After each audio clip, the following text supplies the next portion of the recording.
तो hello everyone, स्वागत है आपका एक और नई वीडियो में। आज की इस वीडियो से ना हम अपना chapter wise practice session start कर रहे हैं। देखो, इससे पहले मैंने आपको परसेंटेज चैप्टर पढ़ाया, पूरा परसेंटेज चैप्टर की एक प्लेलिस्ट बना रखी, चैनल पे जाके उसको एक्सप्लोर कर सकते हो। मैंने पूरा 15 क्लास में पूरा जो भी हमारा एकदम स्क्रैच से मैंने परसेंटेज चैप्टर पढ़ाया और बहुत ही अच्छे से पूरी मेहनत लगा के पढ़ाया है। एक एक टाइप को कवर कर रखा है, एक एक बेसिक से बताया मैंने, ठीक है। तो अगर आपने वो परसेंटेज चैप्टर की वीडियो नहीं देखी और अगर आपको ज़रूरत है, अगर आपको लगता है ऐसा कि हाँ मुझे परसेंटेज चैप्टर मैंने अच्छे से नहीं पढ़ा, तो आप वहाँ से जाके देख सकते हो। और अगर आपने अच्छे से पढ़ रखा है ना, मतलब आपको अगर 60 to 70% भी कंसेप्ट आते हैं परसेंटेज चैप्टर के, तो मैं तो बोलूँगा कि आप यहाँ से भी डायरेक्ट देख सकते हो, क्योंकि इसमें मैं ना लगभग 240 से ज़्यादा क्वेश्चन प्रैक्टिस करवाने वाला हूँ। ये मत समझना कि परसेंटेज चैप्टर की प्रैक्टिस करना व्यर्थ है, बिल्कुल भी नहीं भाई। परसेंटेज चैप्टर में ना आप परसेंटेज चैप्टर जब सीखोगे ना, तो उसमें परसेंटेज का इस्तेमाल करना इतना अच्छा सीख जाओगे, रेशो का इस्तेमाल करना इतना अच्छे से सीख जाओगे कि वही आपके काम आने वाला है प्रॉफिट लॉस में, कंपाउंड इंटरेस्ट में, टाइम एंड वर्क में, है ना, और पाइप एंड सिस्टम में। इन सभी में अपना रेशो से ही हम करने वाले सॉल्व। तो वो परसेंटेज रेशो इन दो चैप्टर में, हम परसेंटेज और रेशो वाले चैप्टर में हम इस पर इतनी अच्छी कमांड कर लेंगे अपनी। तो मैं तो कहूँगा कि इवन आप जब पेपर देने जाओ ना, जो भी आप पेपर देने, जैसे अगर अभी आपके पास 1 साल का समय है, तो आप चैप्टर को तो एक बार फिनिश करो ही करो, लेकिन उसके जो प्रीवियस ईयर क्वेश्चन है पिछले 5 साल के, उनको भी जरूर 1 से 2 बार लगा के जाओ। फिर उसके बाद अलग से 50 से 100 मॉक्स लगा के जाओ। उसके बाद आप एकदम कॉन्फिडेंस रहोगे। फिर उसके बाद, है ना, उसके बाद हाँ, कि आपका जो सिलेक्शन है उसके चांसेस जो है एकदम 90% प्लस है, मतलब और बढ़ जाते हैं उसके। ठीक है, तो इसीलिए हमने सोचा कि हमें एक प्रैक्टिस सेशन भी स्टार्ट करना चाहिए हर चैप्टर के बाद। तो मैंने आज सबसे पहला हमारा चैप्टर परसेंटेज है, जिसकी मैं प्रैक्टिस सेशन आज से स्टार्ट कर रहा हूँ। ये क्लास 1 है अपना, है ना। इस पे क्या है ना, हम एक ही क्लास में सारा करेंगे तो फिर वो क्लास की लेंथ बहुत ज़्यादा हो जाएगी, इसलिए आज ये पार्ट 1 है। इसको हम कई पार्ट में डिवाइड कर देंगे, ठीक है। 25-25 क्वेश्चन का एक सेट बना देंगे, जिसको आप देख सकते हो। और कम वीडियो की लेंथ भी कम रहती है ना, तो आपका भी मन लगेगा थोड़ा देखने के लिए। बीच बीच में ब्रेक ले सकते हो आप, जैसे 40-50 मिनट की अगर वीडियो होगी, 35-40 मिनट की, फिर दूसरी पार्ट आएगी, तो उनके बीच में आप गैप भी ले सकते हो, थोड़ा बहुत गैप भी हो जाएगा, ठीक है। तो उससे क्या है ना, मन लगा रहता है हमेशा पढ़ाई में, अगर हम गैप ले लेकर करते हैं तो आज हमारा पार्ट 1 है। आज हम अपने पहले 25 क्वेश्चन करेंगे। ये जितने भी अपने प्रीवियस ईयर क्वेश्चन है ना, ये सारे PYQs हैं। एसएससी में जो भी पिछले साल पूछे गए 4-5 साल में, वही पैटर्न अभी भी है, बस थोड़ा सा मतलब कंसेप्ट तो वही यूज़ होगा।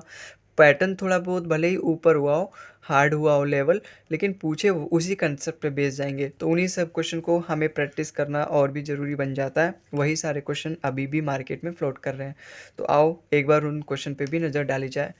तो इसी के साथ हमारा पहला क्वेश्चन है, जो कि सबसे इंपॉर्टेंट कंसेप्ट से आया अपना, सक्सेसिव कंसेप्ट से। देखो, सबसे पहला क्वेश्चन क्या है, ये सारे कंसेप्ट अपने सक्सेसिव, इलेक्शन, डेविएशन मेथड, है ना, और जितने भी ये अपने एक्सपेंडिचर वाले सवाल होते हैं, सबको मैंने वो परसेंटेज की प्लेलिस्ट में पढ़ा रखा है, ठीक है। आओ देखते हैं सबसे पहले इस क्वेश्चन में क्या बोल रखा है।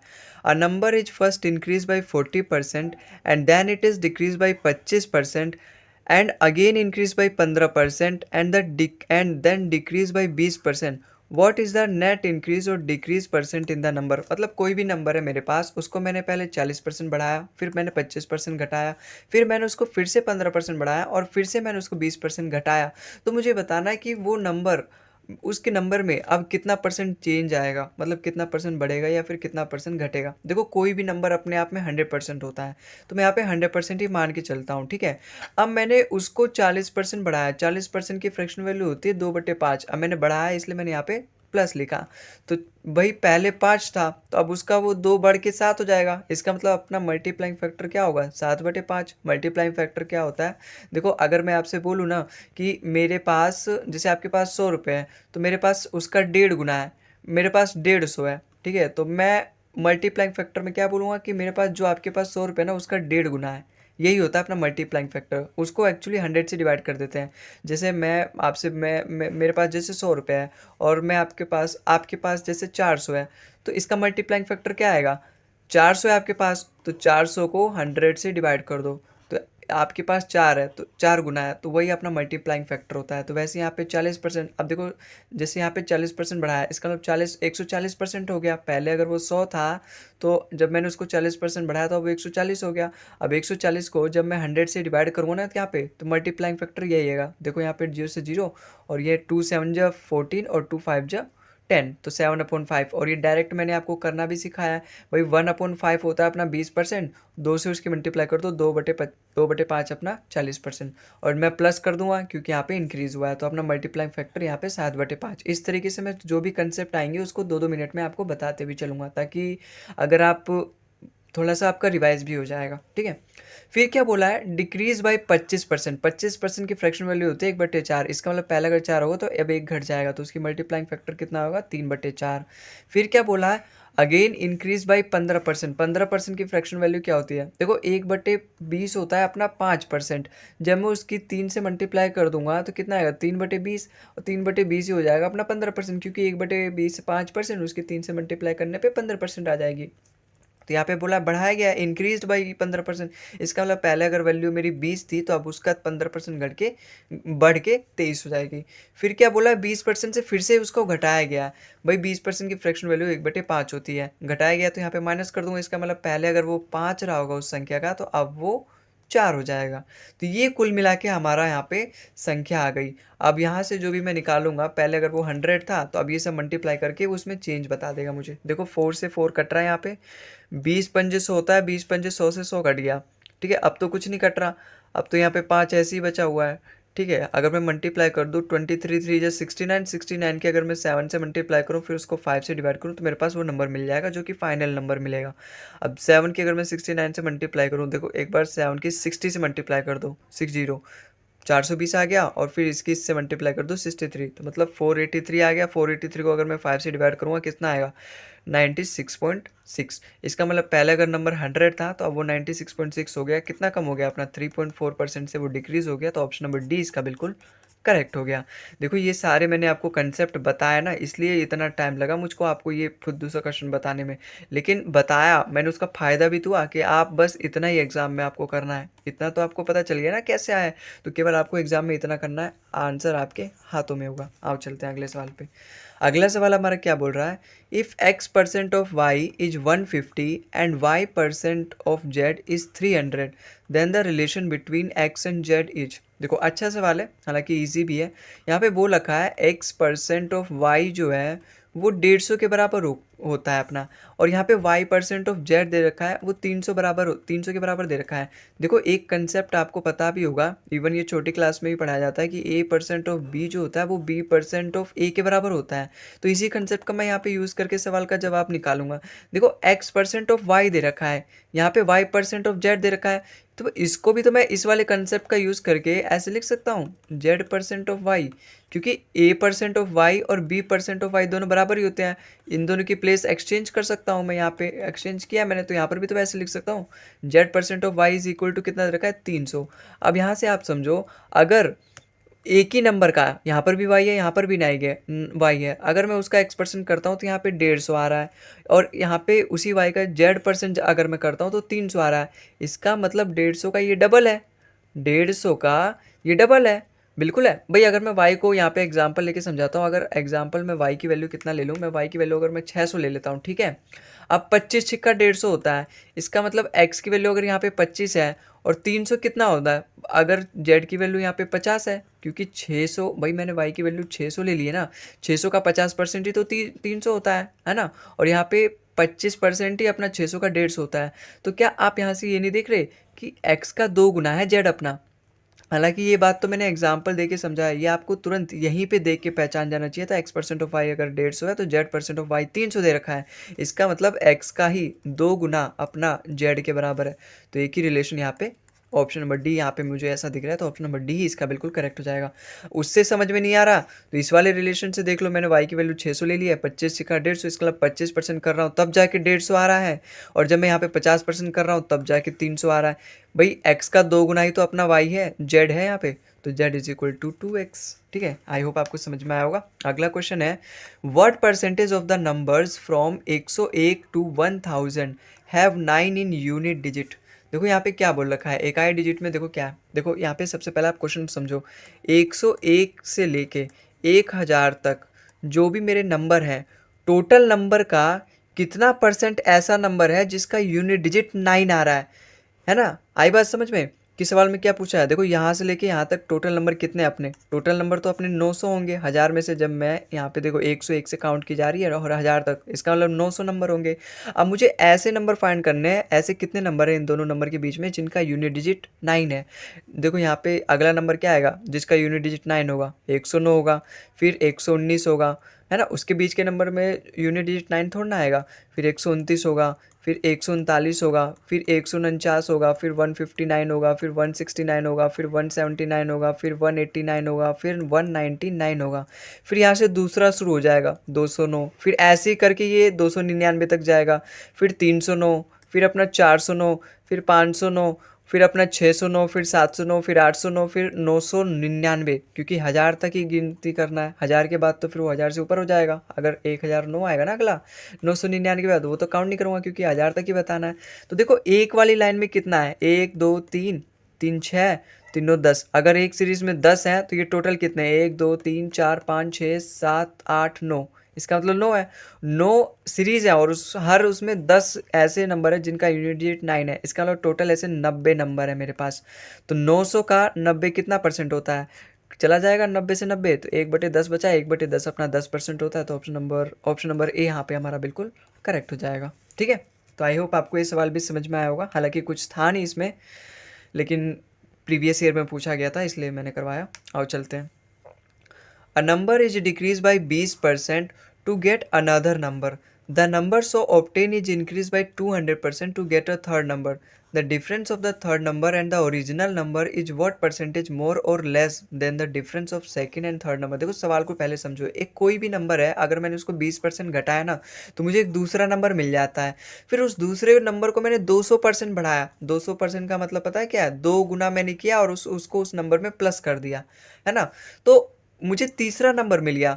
फिर जब ये मेरे पास नंबर सारे मिल गए तो मुझे बताना है कि जो डिफरेंस है थर्ड और ओरिजिनल नंबर का, वो कितना परसेंट ज़्यादा है या फिर कम है, difference of second and third number, है ना। आई क्वेश्चन समझ में आया। देखो अ नंबर बोल रखा है, मैं यहाँ पे 100 लेट कर लेता हूँ। 100% होता है, परसेंटेज में 100 ही एक तरीके से वरदान मिला हुआ है हमें, कि हमें कुछ समझ में नहीं आ रहा तो हम 100 मान के कर सकते हैं, क्योंकि हर नंबर अपने आप में 100 होता है। तो मैंने यहाँ पे 3 नंबर मान लिए, क्योंकि यहाँ पे फर्स्ट सेकंड थर्ड नंबर दे रखा है। तो मैंने अगर पहले नंबर को 100 मान लिया, फिर यहाँ पे क्या बोला कि 20% से डिक्रीज़ किया गया है।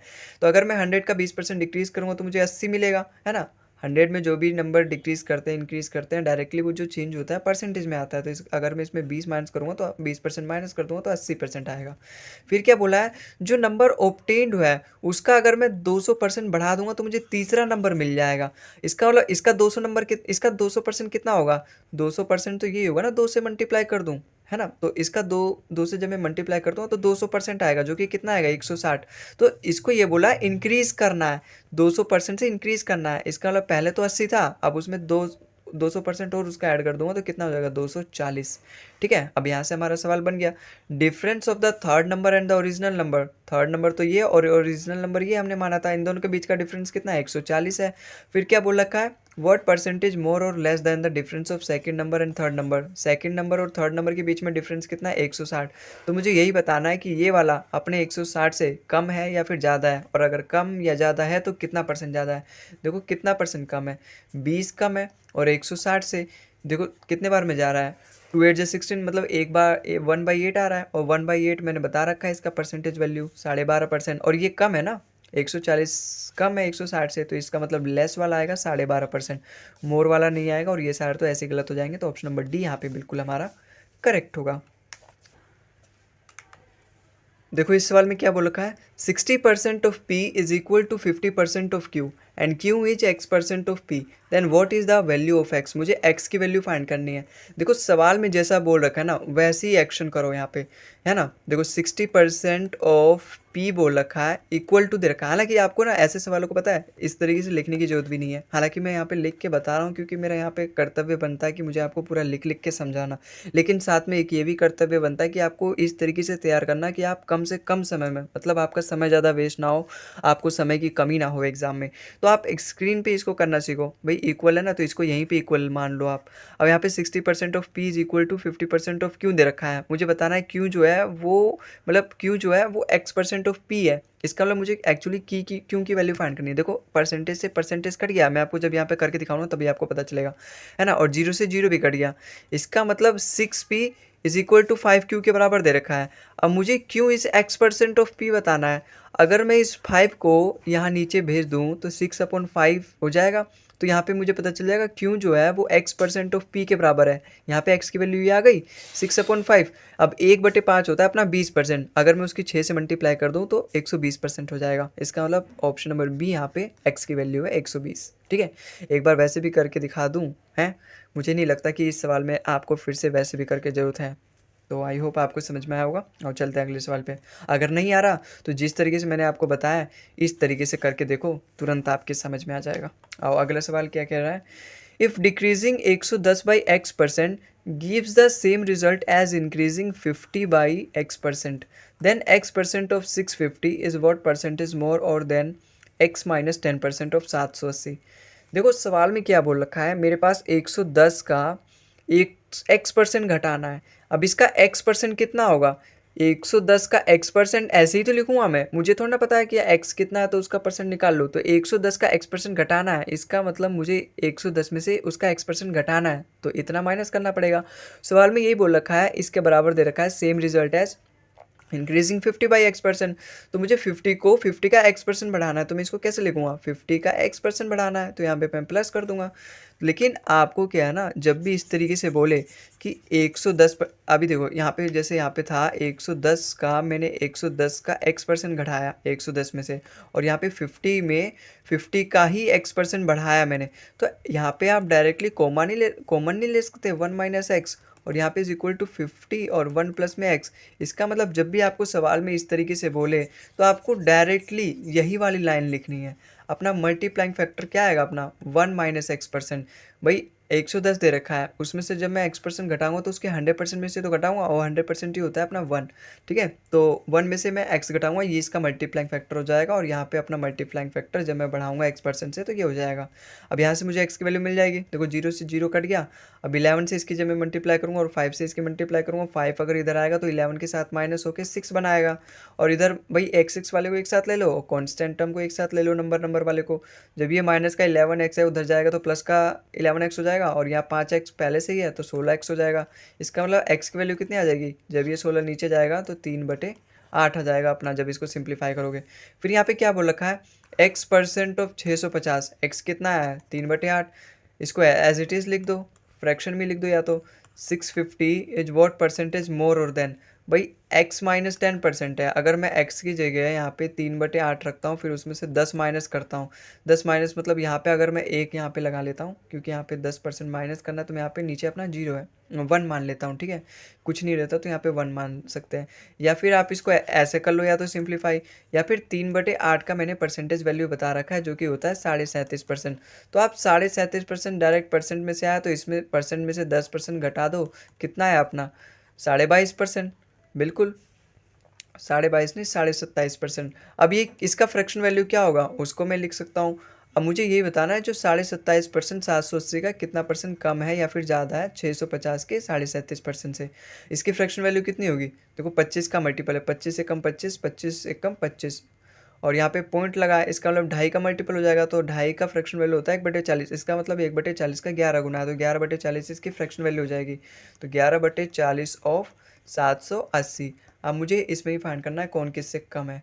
देखो 8 से चल जाएगा 5 बार में, ये चल जाएगा अपना 13 से 5 बार में, है ना 50 बार में, तो 0 से 0 भी तो कट गए, 13 5 65, 13 6 78, और कुछ और कट रहा है 3 से कट रहा है 2 बार में। ठीक है, तो अब इसकी क्रॉस मल्टीप्लिकेशन कर दो 25 और रेशो 22। अब देखो यही मुझे बताना है व्हाट परसेंटेज मोर और लेस देन x% ऑफ 650। मुझे ये बताना है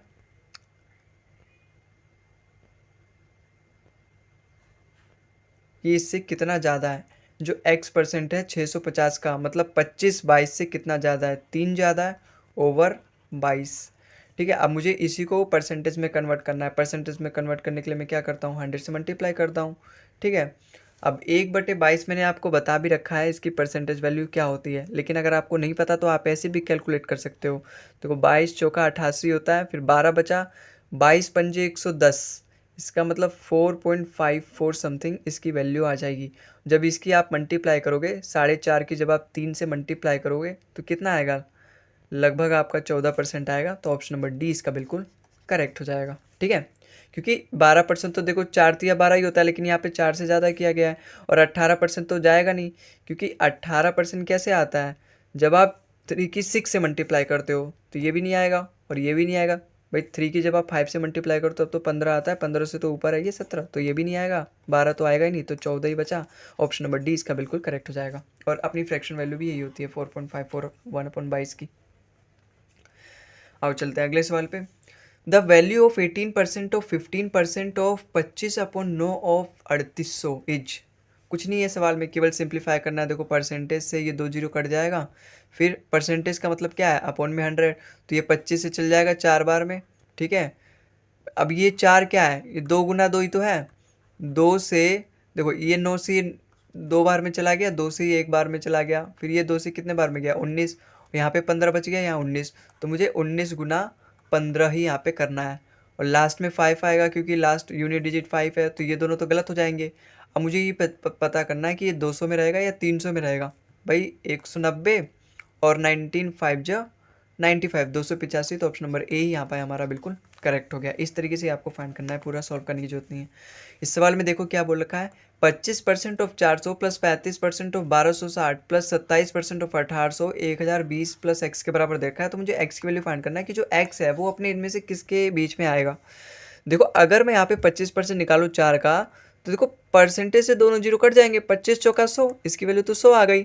अब यहाँ पे क्या होगा, यहाँ पे मैं फ्रैक्शन ले सकता हूँ, 7/20 अपना फ्रैक्शन आएगा, क्योंकि 1/20 5%, जब मैं उसकी 7 से मल्टीप्लाई करूँ तो 35% है ना, दिख नहीं रहा होगा, तो यहाँ पे 7/20 है। 7/20 अगर मैं 1260 का करूँगा, देखो जीरो से जीरो कट गया, और 2 से अगर मैं इसको डिवाइड करूँ कितने बार में जाएगा, 63 बार में।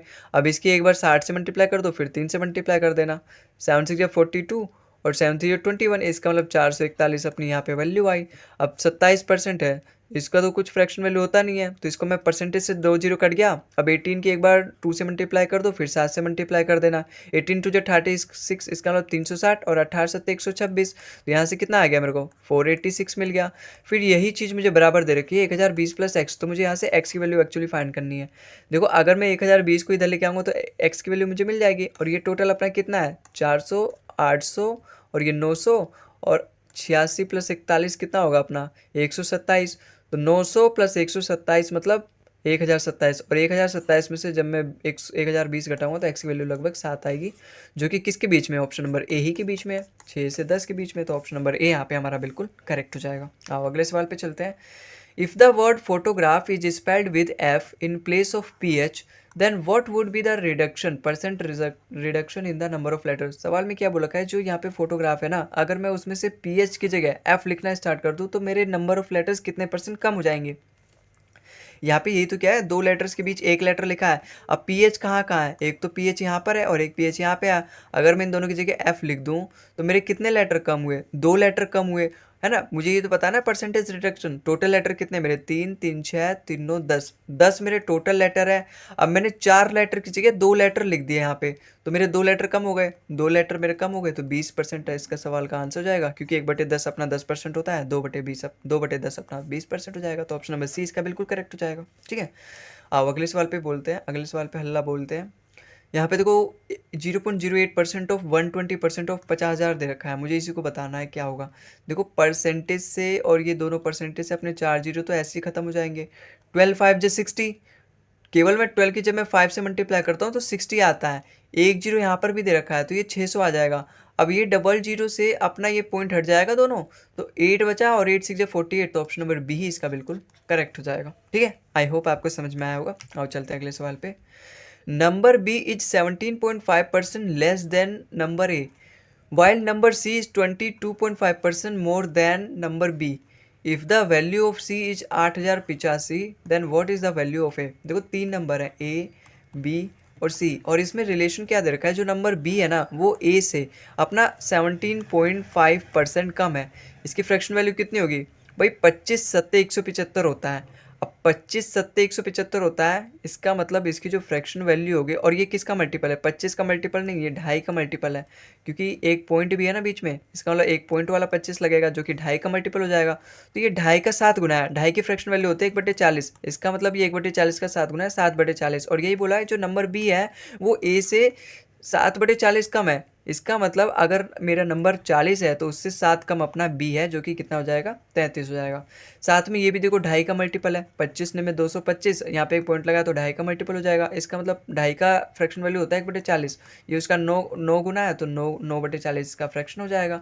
अब यहाँ पे बोल रखा है जो सी है वो 9/40 ज़्यादा है बी से। इसका मतलब अगर मेरा बी यहाँ पे 40 है तो सी अपना उससे 9 ज़्यादा है 49 हो जाएगा। तो मुझे इसी रेशो को जोड़ना है, और साथ में अपने सी की वैल्यू दे रखी है 8085, तो मुझे ए की वैल्यू फाइंड करना है। तो मैं पूरा फाइंड ही नहीं करूँगा, पूरा रेशो को जोड़ूंगा नहीं। अगर मैं आपको बताऊं कैसे रेशो को जोड़ते हैं ऐसे, तो इनकी क्रॉस मल्टीप्लिकेशन करते हैं ना, तो अपनी ए रेशो बी रेशो सी रेशो आपस में जुड़ जाएंगे, और जिस हिसाब से मेरी ए की वैल्यू आएगी उसी हिसाब से फिर बी, और उसी हिसाब से मेरी सी का रेशो बन जाएगा। लेकिन मुझे यहाँ पे देखो सी की वैल्यू दे रखी है और ए की वैल्यू फाइंड करनी है, तो मैं बी की तो फाइंड ही नहीं करूँगा, यहाँ पे मल्टीप्लाई बेकार में करूँगा, तो मुझे करने की जरूरत नहीं है। ए की मैं फाइंड कर लूँगा, रेशो कितना आएगा अपना 4 4 16, इसका मतलब 1600। और यहाँ पे कितना आएगा, यहाँ पे अगर मैं 49 की 33 से मल्टीप्लाई करूँ तो मुझे सी का रेशो पता चल जाएगा। और सवाल में इसी की वैल्यू दे रखी है 8085, कितना गुना है। देखो अगर मैं इसको 50 - 1 भी मान लूँ, और जब मैं 33 की 5 से मल्टीप्लाई करूँ 165, ठीक है, और जीरो लग जाएगा, 1665 - 33, जब मैं 1 की 33 से मल्टीप्लाई हूँ 33, तो कितना आएगा अपना लगभग 1617। और 1617 का ही आप देखोगे तो ये 5 गुना है, तो मैं इसका भी 5 गुना कर दूंगा तो मुझे ए की वैल्यू मिल जाएगी, जो कि कितना आएगा 8000। तो ऑप्शन नंबर सी यहाँ पे बिल्कुल मेरा करेक्ट हो जाएगा। ठीक है, आई होप आपको समझ में आया होगा। और चलते हैं अगले सवाल पे। A is 25% more than B and B is 40% less than C. If C is 20% more than D then A is what percentage less than D. देखो एक बात, ऐसे सवाल ना एक तरीके से बहुत पूछे जाते हैं, है ना। जब आप पिछले साल के 5-6 साल के प्रीवियस ईयर को देखोगे ना, तो ऐसे 10 सवाल आपको मिल जाएंगे। तो इनका क्या होता है, एक पैटर्न होता है, जब भी आपको स्टार्टिंग वाले नंबर में और लास्ट वाले नंबर में रेशो पूछे, यहाँ पे बोला ना then A is what percentage less than D, इसका मतलब ए और डी में रिलेशन पूछा है, तो आपको इसको हमेशा ऐसे करना है। सबका एक बार रेशो लिख दो, ए रेशो बी, और फिर बी का सी से दे रखा है तो बी रेशो सी, और फिर सी का डी से दे रखा है तो सी रेशो डी। अब ए से ए रेशो बी कितना दे रखा है, ए जो है अपना 25% ज़्यादा है, 25% की फ्रैक्शन वैल्यू होती है 1/4, मैंने यहाँ पे प्लस लगाया क्योंकि मोर दे रखा है। इसका मतलब ए जो है, अगर मेरा बी यहाँ पे 4 है तो उससे एक ज़्यादा अपना ए है, ठीक है, तो कितना हो जाएगा 5। तो इससे मेरे को क्या पता चला, जो अपना ए है वो 25% ज़्यादा है बी से। फिर क्या बोला, बी जो है 40% कम है सी से, 40% की फ्रैक्शन वैल्यू होती है 2/5, और यहाँ पे माइनस करूँगा क्योंकि यहाँ पे लेस बोला है, और सी से कम है, बी 40% लेस देन सी। इसका मतलब सी अगर 5 है तो बी उससे 2 कम 3 हो जाएगा, क्योंकि 5 का ही 2 अपना 40% होता है। अब जो सी है वो 20% ज़्यादा है डी से, 20% की फ्रैक्शन वैल्यू होती है 1/5, और यहाँ पे बोला है सी, तो यहाँ पे मैं प्लस कर दूंगा, सी ज़्यादा है, इसका मतलब डी अगर मेरा 5 है तो सी अपना उससे एक ज़्यादा है 6 है। अब देखो यहाँ से बी कट जाएगा, जो भी अपोजिट होते हैं, इस लाइन वाले और ये लाइन वाले एक दूसरे के दुश्मन होते हैं, कट्टर दुश्मन, एक दूसरे को अगर देखते ही काट देते हैं, तो सी वाला सी को काट देगा, बी वाला बी को काट देगा। ए और डी दोनों अलग अलग प्रजाति के हैं, तो यहाँ से मुझे ए रेशो डी मिल जाएगा, और इधर भी जो कटेगा तो मैं काट दूंगा, 3 से 3 का 3 बार में कट गया, 2 से 2 बार में कट जाएगा, 2 से 3 बार में कट जाएगा। तो यहाँ कितना है अपना 9:10। अब यही तो मुझे बताना है, जो ए है, जो यहाँ पे देखो सवाल में क्या पूछ रखा है, A is what percentage less than D, A कितना कम है डी से, एक कम है, 1/10 10%। तो ऑप्शन नंबर बी यहाँ पे हमारा बिल्कुल करेक्ट हो जाएगा। यहाँ पे तो मैंने आपको समझाया ना, इसलिए आपको 3-4 मिनट लगा, लेकिन जब आप खुद से करोगे ना तो आपको मतलब लिटरली 1 मिनट से भी कम समय लगेगा। और ये सवाल जो है ना 30-30 सेकेंड 20-20 सेकेंड वाले सवाल हैं। आओ चलते हैं अगले सवाल पे। In an office the number of female is, यहाँ पे ना आप ऑप्शन से ही कर लेना, यहाँ पे ऑप्शन हालांकि बुक में ही गलत दे रखे थे, यहाँ पे 77:1/7% लिख दो, है ना, यहाँ पे 37.5% लिख दो, है ना, ये अपने ऑप्शन है। ठीक है, आओ आगे चलते हैं, इस सवाल को पढ़ते हैं। In an office the number of female is 70% of the total number of employees, 80% of all the employees including 85 female got promotion. If there are 105 female employees then what percentage of the male employees got promotion? पहले आप सवाल को समझो, एक office में ना जो number of female है वो 70% है टोटल एम्प्लॉयज़ का, और उसमें से 80% ऐसे एम्प्लॉयज़ हैं जिसमें 85 फीमेल भी मौजूद हैं जिनका प्रमोशन हुआ है। अगर टोटल कंपनी में 105 फीमेल एम्प्लॉय हैं तो मुझे बताना है कितने ऐसे मेल एम्प्लॉय हैं जिनका प्रमोशन हुआ है, कितने परसेंट मेल का। देखो सवाल में स्टार्टिंग में बोला है कि यहाँ पे टोटल नंबर ऑफ फीमेल है ना कंपनी में, वो 70% है। और यहाँ क्या बोल रखा है, if there are 105 female employees, इसका मतलब 70% की तो वैल्यू दे रखी है 105। भाई मैंने आपसे बोला कि आपके कंपनी में 70% महिलाएं हैं, और कुल मिला के कितना दे रखा है, इसी को बराबर दे रखा है 105। If there is 105 female employ, तो ये परसेंट में बता रखा है, यहाँ पे नंबर भी बता रखा है। तो मुझे परसेंट से यहाँ पे नंबर मिल गया, तो मैं यहाँ से 100% की वैल्यू फाइंड कर सकता हूँ। अगर मैं दोनों तरफ 7 से डिवाइड कर दूँ तो मुझे 10% की वैल्यू मिल जाएगी, और 10% से अगर मैं 10 का गुना कर दूँ तो मुझे 100% की वैल्यू मिल जाएगी। इसका मतलब टोटल एम्प्लॉय कितने कंपनी में, जब मुझे वो मिल जाएगा ना तो मैं वहाँ से सवाल को ईजिली कर पाऊंगा। तो ये देखो जब मैं इसको डिवाइड करूँगा 15 बार में जाएगा, और 15 के जब मैं 10 से डिवाइड मल्टीप्लाई कर दूंगा तो मुझे 150, इसका मतलब 100% मुझे 150 वैल्यू मिल गई। इसका मतलब टोटल कंपनी में कितने एम्प्लॉय हैं, 150 एम्प्लॉय हैं। और सवाल में ये बोला कि जो 70% है वो फीमेल है, और 70% है कितने, 105 है। बाकी के बच्चे 45 अपने क्या हो जाएंगे, मेल हो जाएंगे। और सवाल में ये बोला रखा है if the total number of employ 80% of the all employ कितने अपने 150। अब 150 का अगर मैं 80% निकालूंगा परसेंटेज से तो 0 0 कट जाएगा, 15 8 120, इसका मतलब टोटल 120 का प्रमोशन हुआ है, लेकिन उसमें से 85 तो फीमेल है अपनी। भाई अगर 120 में से 85 फीमेल हैं तो बाकी के बच्चे कितने मेल होंगे, जो भी बाकी के बच्चे, और जो कि कितने होंगे अपने 35 मेल होंगे। क्योंकि अगर 120 में से 85 फीमेल हैं तो बाकी के बच्चे 15 और 20 35 अपने मेल हो जाएंगे। और मुझे यही बताना है कि जो मेल है वो कितना परसेंट यहाँ पे प्रमोशन हुआ है। लेकिन ये बताना है what percent of the male employees यहाँ पे जो अपना बेस होगा ना वो मेल एम्प्लॉयज़ होगा, 120 नहीं होगा। तो यहाँ पे मेल कितने 35%, 35 लोग मेल हैं। तो 35, और टोटल कितने मेल है अपने 45। तो 45 में से 35% का यहाँ पे प्रमोशन हुआ है, कट रहा है 5 7 जा 5 9 जा, तो 7/9 होता है अपना 77/9/7%। यहाँ पे 9 आएगा, 77/7/9%। तो ऑप्शन नंबर सी इसका बिल्कुल करेक्ट हो जाएगा। ठीक है, तो ये वाला अपना सवाल ऑप्शन नंबर सी इसका बिल्कुल करेक्ट हो जाएगा। ऑप्शन हालांकि मैंने गलत लिख दिया था, लेकिन उससे आपको कोई मतलब नहीं होना चाहिए। यहाँ पे आपका सवाल अगर सही आ रहा है तो ऑप्शन यहाँ पे डेफिनेटली वो तो सही हो ही जाएगा। आओ, हालांकि पता है एग्ज़ाम में कितनी सारी गलतियाँ करता है, देख लो एसएससी। ऑप्शन सारे उसके ऐसे दे रखे थे, ऑप्शन उसके ऐसे दे रखे है ना, सवाल भी इवन गलत पूछ रखा था। ये सवाल को मैंने थोड़ा मॉडिफाई करा तब ये जाके समझने लायक हुआ और करने लायक हुआ। और इसका आंसर अपना 77/7/9% होगा। आओ चलते हैं अगले सवाल पे। अगला सवाल है अपना, two number are less than a third number by 30% and 37% respectively, by how much percent is the second number lesser than the first number. देखो दो नंबर हैं जो कि थर्ड नंबर से 30% कम है, 37% कम है। अगर मैं थर्ड नंबर को 100 मान लेता हूँ तो बाकी के मेरे पहले और दूसरे नंबर है। पहला नंबर कितना कम है 30%, तो 100 से 30% मतलब 30, और 30 कम है मतलब 70 है। और फिर क्या बोला है दूसरा वाला 37% कम है, 37% कम है 100 से, इसका मतलब 63 है। तो मुझे यही बताना है bye how much second number lesser than the first number. Second number जो है अपना वो फर्स्ट वाले नंबर से कितना कम है, कितना कम है 7, और कितना बेस आ जाएगा अपना 70, क्योंकि मैं 70 से बता रहा हूँ कितना कम है। तो 1/10 आ गया, 1/10 अपना 10% होता है। तो ऑप्शन नंबर डी इसका बिल्कुल करेक्ट हो जाएगा। ठीक है, आई होप आपको समझ में आया होगा। अगला सवाल है अपना, यहाँ पे सवाल में देखो क्या बोला है, 0.08% ऑफ 0.008% ऑफ 8 है ना। यहाँ पे 1/9 देख के मेरे दिमाग में घंटी बजी कि मैं इन सबको भी तो 1/9 के फॉर्म में लेकर आ सकता हूँ। भाई परसेंट को अभी छोड़ो, ये जो डेसिमल है ये परसेंट है, इनको अभी छोड़ो। जब मैं उनका 1/9 करूँगा ना तो वो आपस में कट ही जाएंगे, है ना। हालांकि जब आप पूरा करके देखोगे बेसिक से ऐसे सवालों को करने की जरूरत ही नहीं, क्योंकि देखो सारे ऑप्शंस मेरे अलग अलग हैं। तो मैं यहाँ पे एक बार वैसे भी करके देखता हूँ। देखो 8 को मैं कैसे लिख सकता हूँ, 2 का क्यूब, है ना। डेसिमल और परसेंटेज छोड़ो, अभी 8 को मैं कैसे लिख सकता हूँ, 2 का क्यूब। यहाँ पर भी अपना 8 ही है तो इसको भी मैं लिख सकता हूँ 2 का क्यूब। यहाँ पर भी अपना 8 है तो इसको भी मैं लिख सकता हूँ 2 का क्यूब। सारे मल्टीप्लाई है ना, ऑफ का मतलब मल्टीप्लाई होता है। तो जब भी अपना यहाँ पे बेस सेम होता है तो पावर मेरी प्लस हो जाती है। कुल मिला के यही है 2 का पावर 9। जब भी मेरा बेस सेम होता है तो पावर जो होती है वो आपस में क्या हो जाती है, ऐड हो जाती है। इसका मतलब 2 की पावर 9 है, और 2 की पावर 9 का अगर मैं 1/9 करूँगा तो 9 से 9 कट जाएगा। इसका मतलब जो भी मेरा आंसर आएगा वो 2 के फॉर्म में आएगा, और एक ही आंसर है ऑप्शन नंबर बी। तो ऑप्शन नंबर बी यहाँ पे बिल्कुल करेक्ट हो जाएगा। अगर आप डेसिमल से भी करना चाहो, देखो यहाँ पे परसेंटेज है और इसका भी 2 जीरो, इसका मतलब यहाँ पे 10 की पावर 4 आई है। यहाँ पे देखो 2 जीरो और यहाँ पे 3 जीरो, इसका मतलब यहाँ पे 10 की पावर 5 आई है। जब मैं 10⁵ देखो यहाँ पर भी बेस सेम है, यहाँ पर भी बेस सेम है, और ये 5 4 9, इसका मतलब 10⁹ है। जब मैं उसका भी 1/9 करूँगा तो कितना आएगा, 10 आएगा। और जब मैं 2 को यहाँ 10 से डिवाइड करूँगा तो 0.2 आएगा। तो ऑप्शन नंबर बी ही इसका बिल्कुल करेक्ट हो जाएगा। लेकिन आपको बेसिक से इसको करने की जरूरत ही नहीं है, मैंने ऐसे ही बता दिया, तो आप ऐसे भी कर सकते हो इसको, ठीक है।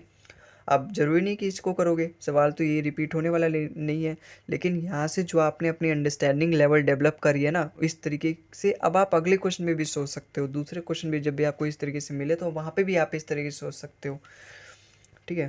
आओ अगला सवाल है हमारा, 25% of 50% of 30% of 150 upon 40% of 2250 is equal to, कुछ नहीं करना यहाँ पे, केवल आपको काटना है। देखो 0 से 0 कट गया, 15 का ही स्क्वायर, ये 15 बार में जाएगा, है ना। अगर मैं यहाँ से परसेंटेज नीचे ले आऊँ तो 100 आ जाएगा, फिर ये 15 से 2 बार में चल जाएगा। और 50% ऑफ 2 का मतलब क्या होता है, 2 का आधा, इसका मतलब ये पूरी वैल्यू जो है वो पूरी मेरी क्या हो जाएगी, 1 बन गई है, ठीक है। और यहाँ पे 40% बचा है, देखो परसेंटेज से परसेंटेज तो कट जाएगा। और अगर मैं यहाँ पे इनको सिंप्लीफाई करूँ तो 5 5 जब 25, 5 8 जब 40, इसका मतलब 5/8 आया। 1 जो 8 होता है ना, वो अपना होता है 12.5%, उसका 5 गुना कितना होगा अपना 62.5%। और उसको अगर मैं 100 से यहाँ पे डिवाइड करूँगा तो 0.625, तो ऑप्शन नंबर ए यहाँ पे मेरा बिल्कुल करेक्ट हो जाएगा, ठीक है। तो आई होप आपको ये सवाल भी समझ में आया होगा। और चलते हैं अगले सवाल पे। The sum of the number of male and female students in an institute is 100। यहाँ पे क्या बोल रखा है, अगर मेरे एक्स मेल है ना, और यहाँ पे फीमेल वाई है, तो दोनों का सम कितना दे रखा है, 100% दे रखा है, 100 है दोनों, इफ़ दोनों मिला के। If the number of mail is x, अगर जो मेल है, सपोज यहाँ पे मेल है, यहाँ पे फीमेल है, अगर मेल को मैंने एक्स माना, तो यहाँ पे जो फीमेल है ना, वो become X% of the total number of student. भाई अगर मैंने यहाँ पे मेल को एक्स माना, ये तो मैंने आपको ऐसे ही बताया, दोनों का सम मैंने यहाँ पे अलग अलग माना है। लेकिन अगर मेरे यहाँ पे मेल एक्स है, टोटल कितने हैं, 100 है, 100 में से जब मैं एक्स घटा दूँ तो उतने फीमेल है, इसका मतलब फीमेल मेरे कितने यहाँ पे 100 माइनस एक्स है। और सवाल में यही बोल रखा है, जब मैं अगर मेल को एक्स लेता हूँ तो फीमेल जो है, number of female student become X% of the total number. Total number भाई 100 का X% अपना एक्स के बराबर ही तो होगा। तो यही सवाल में ये चीज़ बोल रखा है, जब मैं अगर मेल को एक्स लेता हूँ तो जो फीमेल है ना, वो अपने टोटल नंबर का X% बन जाती है, और 100 का X% एक्स ही होता है। तो देखो जब ये माइनस का एक्स उधर जाएगा तो यहाँ पे कितना हो जाएगा, 2x। 2x की वैल्यू यहाँ पे 100 के बराबर दे रखी है। मुझे फाइंड करना है, find the number of male student. Male student को ही तो मैंने यहाँ पे एक्स माना है सवाल के हिसाब से, तो मुझे एक्स की वैल्यू यहाँ से मिल जाएगी, जो कि कितना होगा अपना 2 इधर जाएगा, 50 बार में डिवाइड हो जाएगा 100 2 से। तो ऑप्शन नंबर ए यहाँ पे मेरा बिल्कुल करेक्ट हो जाएगा। प्रीवियस ईयर में पूछा गया था, यहाँ पे बच्चे कंफ्यूज हो सकते हैं आखिर यहाँ पे क्या दे रखा है। आओ अगले सवाल पे चलते हैं। क्वेश्चन नंबर 18 हमारा क्या बोल रखा है, A is 120% of B and B is 65% of C, then sum, if the sum of A B and C is 121.5, then the value of C minus 2b plus में ए की value मुझे यहाँ पे फाइंड करनी है। देखो अगर मुझे फाइंड करनी है सी माइनस 2b प्लस में, तो मुझे इन तीनों का रेशो फाइंड करना पड़ेगा, इन तीनों की वैल्यू फाइंड करनी पड़ेगी। यहाँ पे जो ए है वो बी का 120% है, 120% की वैल्यू 6/5 हमने स्टार्टिंग के क्वेश्चन में भी किया था, जहाँ पे 120% आया था, 6/5 आया था। इसका मतलब ए जो है वो बी का 6/5 है। अगर बी मेरा यहाँ पे 5 है ना, तो ए उसका 6 है, तभी तो 120% हो गया, है ना। 120% मतलब उससे ज़्यादा है नंबर, 100% मतलब वो नंबर पूरा बराबर हो गया, और 100% से ज़्यादा, इसका मतलब वो नंबर अब उससे बड़ा हो जाएगा। बी जो है वो 65% सी का है। 65% की फ्रैक्शनल वैल्यू होती है 13/20, क्योंकि 1/20 5%, जब मैं 5 की 13 से मल्टीप्लाई करता हूँ तो 65 आ जाएगा। तो यहाँ पे बी जो है वो सी का 65% है। इसका मतलब अगर मेरा सी 20 है तो बी जो है उसका 13 है। तो ये पता चल जाएगा मुझे कि बी जो है सी का 65% है। अब यहाँ से मुझे रेशो मिल जाएगा, इस किस से मल्टीप्लाई कर दो, इस किस से और इस किस से मल्टीप्लाई कर दो, सारे रेशो आपस में जुड़ जाएंगे। 13 6 78, 13 5 65, 20 5 100, तो ये अपने ए रेशो बी रेशो सी आ जाएंगे। सवाल में इसका जो सम है ना वो 121.5 दे रखा है। जब मैं यहाँ पे इसका सम करूँगा कितना आएगा, 7 6 13 और 100 मतलब 230, और 8 5 13, 230 मतलब, और 13 मतलब 243 की ही वैल्यू दे रखी है यहाँ पे 121.5, है ना। कितने गुना है ये, लगभग इसका देखो 24 का आधा 12 होता है, 3 का आधा 1.5 होता है, इसका मतलब ये लगभग टोटल इसका आधा ही है। तो मुझे इसकी वैल्यू फाइंड करनी है। इसकी वैल्यू मैं यहाँ पे कैसे फाइंड करूँ भाई, सी की वैल्यू कितना दे रखा है यहाँ पे सवाल में, जब मैंने यहाँ पे रेशो किया 100 दे रखा है, माइनस में 2b मतलब 130 हो जाएगा, 35 का 2 गुना 130, फिर प्लस में ए कितना है यहाँ पे 78 है, तो मुझे इसी की वैल्यू फाइंड करनी है। फिर उसका भी आधा कर दूंगा तो मुझे यहाँ पे इसकी वैल्यू पता चल जाएगी, क्योंकि 243 की अगर वैल्यू 121.5 है, अगर मतलब उसका हाफ है तो इसका भी हाफ करना पड़ेगा मुझे, तो मेरा फाइनल आंसर मिलेगा। अब यहाँ से कितना आएगा, देखो यहाँ से माइनस का 30 आएगा, और जब मैं माइनस 30 का इसमें प्लस करूँ तो 48 आएगा प्लस का, और जब मैं उसका हाफ कर दूँ 24। ऑप्शन नंबर सी इसका बिल्कुल करेक्ट हो जाएगा। अगले सवाल है अपना, what is the value of 88% of 1125 plus 20% of 425। देखो मैं यहाँ पे इसका 88% फाइंड करने के लिए यहाँ पे मल्टीप्लाई करना पड़ेगा, लेकिन आपको मल्टीप्लाई करने की जरूरत ही नहीं है। परसेंट का मतलब क्या होता है, 100 अपॉन में। देखो 25 से दोनों नंबर कट रहे हैं, 25 चौका 100, 25 चौका 100, 25 पंजे 125, 4 से जा रहा है अपना 22 बार में। ठीक है, जब मैं यहाँ पे 45 की 22 से मल्टीप्लाई करूँगा, एक बार 20 प्लस 2 से कर लो भाई, 45 दूनी 90, इसका मतलब ये 900 आ जाएगा। फिर प्लस में 2 भी है तो 45 दूनी 90, इसका मतलब ये टोटल अपना 990 आ गया। फिर 20% ऑफ 425, 20% की फ्रैक्शन वैल्यू होती है 1/5। जब मैं इसका 1/5 करूँगा जो कि कितना आएगा 85, तो मैं इसमें 85 प्लस कर दूंगा 1075। ऑप्शन नंबर सी इसका बिल्कुल करेक्ट आंसर हो जाएगा। ठीक है, तो आई होप आपको ये सवाल भी समझ में आया होगा। और अगला सवाल है अपना, A% of 240 is C and C% of A is 117.6, then what is the value of A plus C. यहाँ पे प्लस होगा, ठीक है, सिंबल लिख लो यहाँ पे। A प्लस सी की मुझे वैल्यू यहाँ पे फाइंड करनी है, A प्लस सी की वैल्यू मुझे यहाँ पे फाइंड करनी है। तो मुझे A प्लस सी, अगर मुझे यहाँ पे रेशो पता चल जाए ना तो भी मैं इस सवाल को कर सकता हूँ। रेशो कैसे पता चलेगा, मैंने यहाँ पे एक कंसेप्ट बताया था स्टार्टिंग में, A% ऑफ B जो है उसको मैं लिख सकता हूँ B% ऑफ A के बराबर, बिल्कुल लिख सकता हूँ। तो क्या मैं यहाँ पे ऐसे नहीं लिख सकता इसको, 240% ऑफ A जो है वो C के बराबर होगा। अब जो है 240% जो है, अगर मैं A को यहाँ पे लेके आऊँ सी के नीचे, तो इसका मतलब सी अपॉन ए की वैल्यू कितना, 240%। 240% की फ्रैक्शन वैल्यू होती है अपनी, भाई ये 20 का मल्टीपल है, 20 का कितने गुना है, 20 का भाई 20% का मल्टीपल है, 20% की फ्रैक्शन वैल्यू होती है 1/5, और ये 20 का कितना गुना है, 12 गुना, इसका मतलब 12/5 इसकी फ्रैक्शन वैल्यू आ जाएगी। अगर आप ऐसे नहीं सोच पा रहे हो तो 240/100 कर लो, क्योंकि परसेंटेज का मतलब 100 ही होता है नीचे, तो जी से 0 कट गया, 2 से ये 12 बार गया, 2 से ये 5 बार गया, इसलिए 12/5 आया। और सवाल में इसी की वैल्यू दे रखी है सी अपॉन में ए सवाल के हिसाब से, तो मुझे फाइंड करना है A प्लस में सी। तो A प्लस में सी मतलब 17, तो जो भी मेरा आंसर होगा ना वो 17 का गुना होगा। देखो 17 का गुना ये तो नहीं है, ये तो 14 गुना 14 है, ठीक है, ये भी नहीं है, ये 13 गुना 20 है। भाई 17 का गुना है ना, उसके फैक्टर 17 आना चाहिए, मतलब वो अगर मैं उसके सारे फैक्टर फाइंड करूँ तो कहीं ना कहीं मुझे 17 का मल्टीपल दिखना चाहिए, कहीं ना कहीं उसके 17 से मल्टीप्लाई हो रही होगी। ये तो अपना 12 गुना 12 है, तो ये भी नहीं होगा, एक ही ऑप्शन बच गया, ऑप्शन नंबर ए यहाँ पे सही हो जाएगा, जो कि कितने बार में जाएगा, 17 बन जाए 17, 17 4 जाए 68, तो ऑप्शन नंबर ए यहाँ पे बिल्कुल 14 बार में जा रहा है 17 से, तो ऑप्शन नंबर ए ही यहाँ पे मेरा A प्लस सी की वैल्यू हो जाएगी। अगर आपको पूरा बेसिक से फाइंड करना है तो वो भी मैं बता देता हूँ, कुछ नहीं है बेसिक में, बस आपको यहाँ पे समझो। देखो यहाँ पे A% ऑफ 240 दे रखा है सी के बराबर, तो मैं इसी की वैल्यू, ये जो अपना यहाँ पे दे रखा है सी की जगह रख दूंगा। यहाँ पे सी की जगह जब मैं रखूँगा तो A% ऑफ 240 ये अपना आ गया सी की जगह, और साथ में उसका परसेंटेज दे रखा है of A is equal to 117.6। तो यहाँ से मुझे A की वैल्यू पता चल जाएगी। जब मुझे A की वैल्यू पता चल जाएगी तो मैं यहाँ पे A की जगह रख लूँगा, फिर मुझे C की वैल्यू पता चल जाएगी, फिर मैं दोनों को प्लस कर दूंगा तो A प्लस सी मुझे यहाँ पे 238 देखने को मिल जाएगा। ठीक है, तो आप इसको सॉल्व कर सकते हो, हालांकि आपको बेसिक तरीके से करने की ज़रूरत नहीं है, बिल्कुल नहीं। एसएससी एक ऐसा एग्जाम है ना जिसमें आपके टाइम की बहुत कमी होती है, और आपको टाइम को बिल्कुल एफिशिएंट तरीके से यूज़ करना होता है। तो A प्लस बी जब भी आपसे पूछे तो आप उस तरीके से कर सकते हो रेशो मेथड से। अगर उसके सवाल में आंसर जो होंगे वो 17 से ज़्यादा मल्टीपल होंगे, अगर ये भी 17 का मल्टीपल है, ये भी 17 का मल्टीपल है, फिर उसके बाद बेसिक का रास्ता आपको अपनाना पड़ेगा, इसलिए मैंने आपको बेसिक का रास्ता भी बता दिया। आओ अगले सवाल पे चलते हैं। If 49% of x is equal to y, then y% of 50। भाई यहाँ पे इक्वल दे रखा है y% ऑफ 50, इसको मैं ऐसे नहीं लिख सकता 50% ऑफ y, बिल्कुल लिख सकता हूँ। तो मुझे y का ही 50% फाइंड करना है, मतलब मुझे y का ही आधा करना है, y का आधा कर दूंगा तो मैं दोनों तरफ आधा कर दूंगा, दोनों तरफ आधा मतलब 24.5% ऑफ x, तो ऑप्शन नंबर डी इसका बिल्कुल करेक्ट हो जाएगा। आओ अगला सवाल है अपना, the difference between the two number is 15% of the their sum, find the ratio of the smaller number to the larger number. मतलब दे रखा है difference between the two number, अगर मैं दो नंबर का डिफरेंस लेता हूँ सपोज a माइनस बी, वो कितना दे रखा है 15% ऑफ a प्लस बी। अगर मैं यहाँ पे 15% को फ्रैक्शन में कन्वर्ट करूँ तो यहाँ पे कितना आएगा अपना, भाई 1/20 अपना 5%, तो उसी का 3 गुना होगा। 3/20 इसकी फ्रैक्शन वैल्यू हो जाएगी। जब ये 20 की इससे मल्टीप्लाई होगी तो 20A, और जब ये 3A उधर जाएगा तो माइनस का हो जाएगा, इसका मतलब 17A। और सवाल में अगर ये 20 जो है 20 से मल्टीप्लाई होगा तो यहाँ पे तो माइनस का, जब वो इधर आएगा तो 3B के साथ प्लस होकर 23B बना देगा। अब सवाल में मुझसे क्या बोल रखा है, सवाल में मुझे बोल रखा है find the ratio of smaller number to the larger. यहाँ पे स्मॉलर नंबर क्या है अपना, बी स्मॉलर नंबर है, जो भी उसके सामने वाली होती है ना उसी की वैल्यू होती है। तो यहाँ पे ए के सामने 23 है तो ए की वैल्यू 23 हो जाएगी, बी की वैल्यू 17 है तो बी की वैल्यू 17 हो जाएगी। मुझे क्या फाइंड करना है, मतलब बी की वैल्यू छोटी है यहाँ पे, smaller number to the larger number.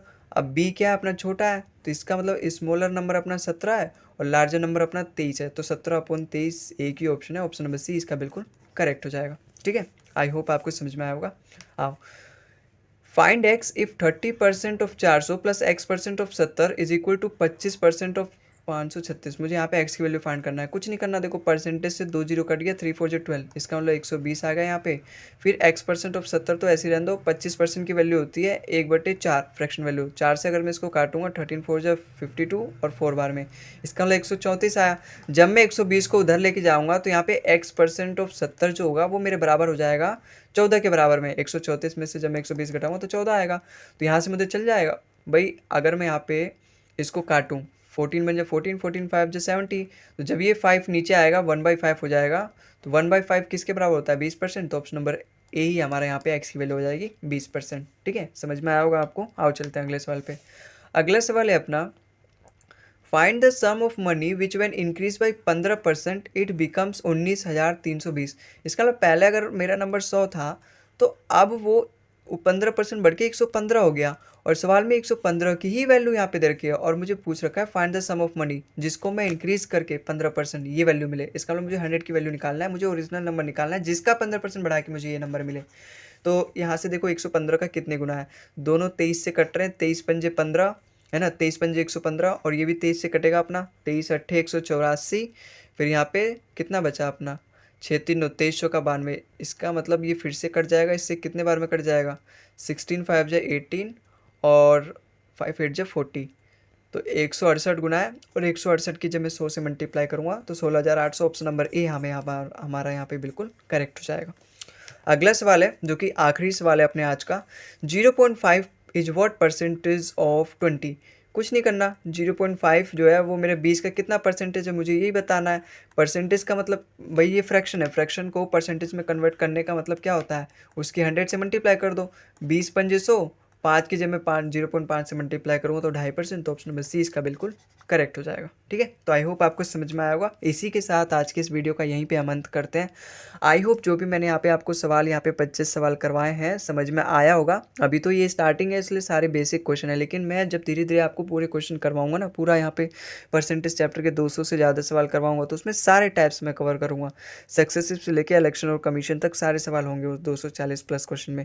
ठीक है, तो आप बस आँख बंद करके अपनी पढ़ाई करो, किसी दूसरी चीज़ पे डाइवर्ट मत हो, मत लगाओ इधर उधर ध्यान। केवल 6 महीने खुद को एक चीज़ पे लगा दो, एक ही चीज़ पे। डेफिनेटली आप 6 महीने के बाद आप इतना चेंज हो जाओगे ना, तो आप अपने आपका 100,000% बेस्ट हो जाओगे। अगर आपको इस क्लास की पीडीएफ चाहिए तो आप हमारे टेलीग्राम चैनल भोलू मैथ्स को भी ज्वाइन कर सकते हो, जिसका लिंक मैंने डिस्क्रिप्शन में दे रखा है, और इस क्लास का पीडीएफ जो है वो भी आपको डिस्क्रिप्शन में मिल जाएगा, तो वहाँ से आप इस क्लास की पीडीएफ को डाउनलोड कर सकते हो। ठीक है, मिलते हैं अगले क्लास में के लिए, तब तक के लिए ta ta bye bye and thank you for watching the video.